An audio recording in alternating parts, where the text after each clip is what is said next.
Welcome back to 10 Minutes with Kuhle, the show where South African politics writes the comedy and I just do the commentary. Today's episode is on Gayton McKenzie and Cyril Ramaphosa and the threat to blow up the government of national unity if Gayton's right-hand man, Kenny Sushi King Kunene, isn't reinstated as Johannesburg's mayor. Johannesburg's MMC, rather, for roads and transport, because apparently in Joburg's politics, being a councillor is like being offered a side salad when you're ordered a full steak. It's not good enough, take it back. So here's the story. Kenny Kunene was out of the game for about 2 months after being spotted at a murder-accused's house. Honestly, only in South Africa could your MMC be caught in a place like that, and the story still ends with, "Oh, but he's cleared now." An independent probe said Kenny did nothing wrong. Great, he's back in council. But Gayton says, no, councillor, that's entry level. We signed for MMC. If he doesn't get it back by Tuesday, I resign, we all resign, and the GNU becomes the GNU. Imagine threatening to collapse the national government over a Joburg MMC seat. That's like burning your whole house down because KFC forgot your coleslaw. Now, it's also important to understand that with Kenny Kunene being forced to resign in these last 2 months, went on leave, South Africa, we never fire people here in South Africa, especially in politics. No. We don't fire people. They always go on special leave. They resign. They get, what's the word again? When they reshuffled, somehow there's always something special instead of you were fired for your illegal actions. But nonetheless, let's leave that aside. Our good old friend Liam Jacobs became a councillor because, he was supposed to be the mayoral candidate of a said city called City of Tshwane. Then, instead of being the mayoral candidate, while being the mayoral candidate, he went and became a councillor in Joburg. He filled out Kenny Kunene's seat, and then, boom. It's as if you couldn't script this. It's as if Gayton knew that Kenny's coming back. He forced Liam to resign after sitting in just one council meeting and earning a fat paycheck. So Liam Jacobs has sat in one council meeting, has earned two salaries totaling up to 129,000 rand for sitting in one council meeting. That is where our money is going to, ladies and gentlemen. And now Liam is supposedly running to be the mayor of Cape Town.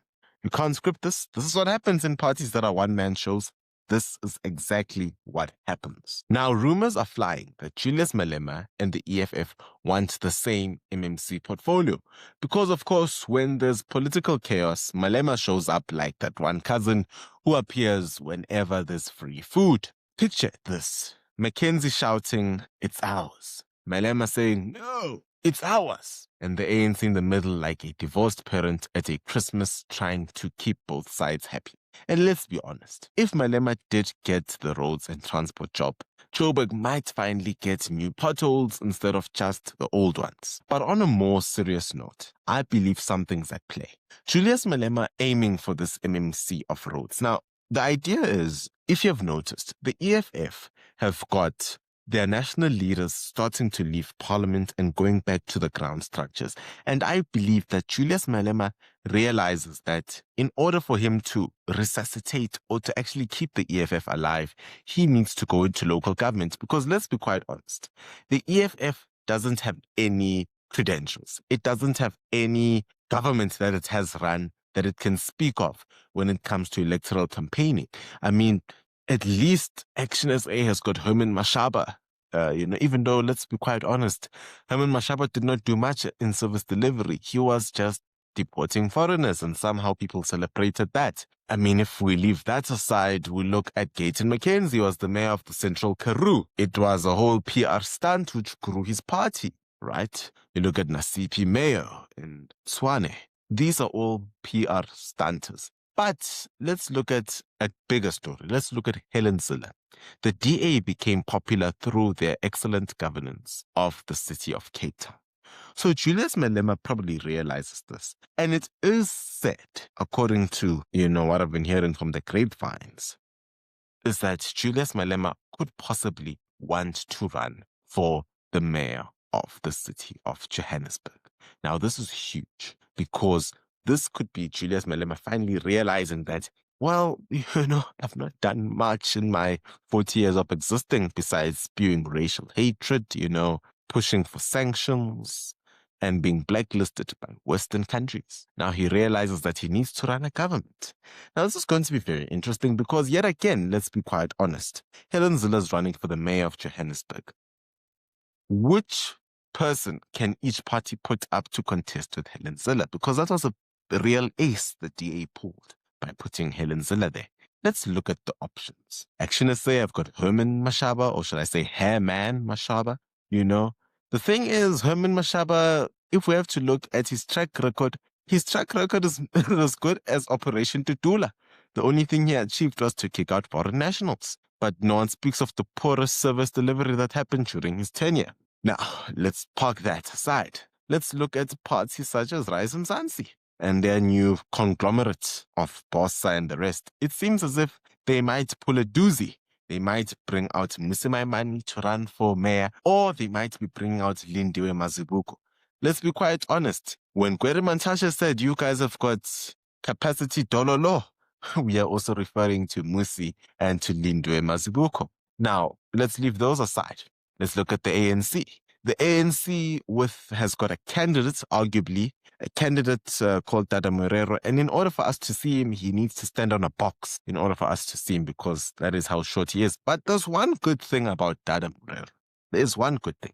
He is the most honest politician because he said, don't expect too much from me.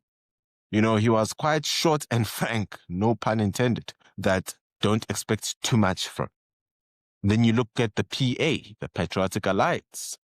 They decide to put the sushi king, the guy who thinks it's fit to eat sushi off of women's stomachs, otherwise known as Kenny Kunene, as the mayoral candidate. You look at Maibuye Africa. Maibuye Africa supposedly might put Action SA's former speaker, Nobuhle Tembu. Allegedly, those are the rumors. It doesn't look good. You look at Mkhonto Wesizwe, who are they going to put? I don't know. I don't care. But nonetheless, you sort of realize that the EFF would be forced to put Julius Malema as their mayoral candidate. Hence, Julius Malema wants to come in as an MMC. The idea is Julius will come in as an MMC. He will do a brilliant job. He will do a brilliant job. I need to highlight brilliant job media-wise. Not brilliant job as in he's doing a brilliant job in terms of the books and, Auditor General's reports. No. In terms of all of a sudden he'll show himself paving roads since it's the MMC of Roads and Transport. He'll show himself somehow improving the Rea Vaya network. Somehow. But it's going to be a PR stunt. Same as what we've seen in the city of Tshwane with Nasipi Moya. These are PR stunts. The fact is grass is still not cut. The fact is there is so much corruption going on in that city, as well as the Auditor General's report has come out even worse. The PR stunts are good. So Julius Malema seems like we'll be running for the mayoral chains after getting the MMC position. Now, Mackenzie is also promising a mass exodus if his demands aren't met. I don't know what that means in PA terms, but let's be real. The PA doesn't have that many officials to begin with. It's less of a mass exodus and more like when your Uber driver cancels and you have to walk. But Gayton sells it like he's about to pull half of Parliament out with him. Man's got confidence, I'll give him that. The question is what's at stake? Here are your options. Kunene gets reinstated, PA stays, ANC swallows pride, EFF salts, Kunene stays just as a councillor, Mackenzie walks away, JNU shakes, Joburg becomes even more of a circus. Malema swaps in, he gets roads and transport, Joburg turns into a giant red beret construction site, or a compromise deal, which in South African politics usually means more fighting later. Now, the fate of the GNU and Joburg politics, including other small councils, rely on Kenny Kunene sitting in the MMC chair again. If that sounds insane, congratulations, you're paying attention. Let me be blunt. If you ever needed proof that our politicians treat government like a nightclub guest list, this is it. My friends can't get in, so we are leaving. Meanwhile, residents just want working streetlights and potholes fixed.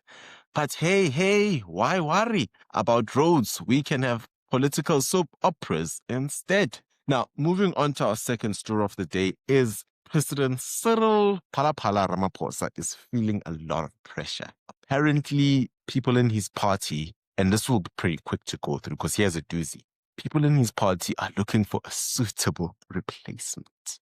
After what Ramaphosa has done, it seems like his utterances of congratulating the DA's good governance has fast-forwarded his death. So that's what it seems like. It's not looking good. Cyril Ramaphosa looks like he's about to go. Does not look like he will make it to early next year because there's a lot of pressure for him to be kicked out. But also it seems like his party knows that they cannot put, what's that guy's name? Paul Mashatile in front. Because, I mean, outside of, lacking skill, the other thing he lacks is charisma. So it's not looking good even from an election campaign's point of view. The bottom line is the ANC can see there and cuck. The PA is causing drama over Kenny Kunene. It looks like the GNU might fall. It really does. It looks like we are headed for one thing that we've always been calling for with my good old friend Mike Shan. We've been calling for fresh elections. And by the looks of it, the only party ready for fresh elections is the Democratic Alliance. So, are there any good stories in this? Are there any good heroes in the story? Doesn't look like, except for the DA and a few other people trying to work honestly. But, ladies and gentlemen, till next time, stay free. Let's be objective when looking at the news. And let's not be fooled by these guys. Don't forget to like, share, and subscribe. It really helps in growing our channel. We really need to share this message far and wide. As well as, please don't forget to support the channel by signing up for membership. It really helps in keeping the lights on. As well as, you can support the work we do here by joining our WhatsApp group, which I will put in the comments below. You can join our WhatsApp group where you can speak to us, as well as you can support us financially by buying me a coffee on the comments below using a super chat. Till next time, ladies and gentlemen, stay free, stay blessed. Shalom.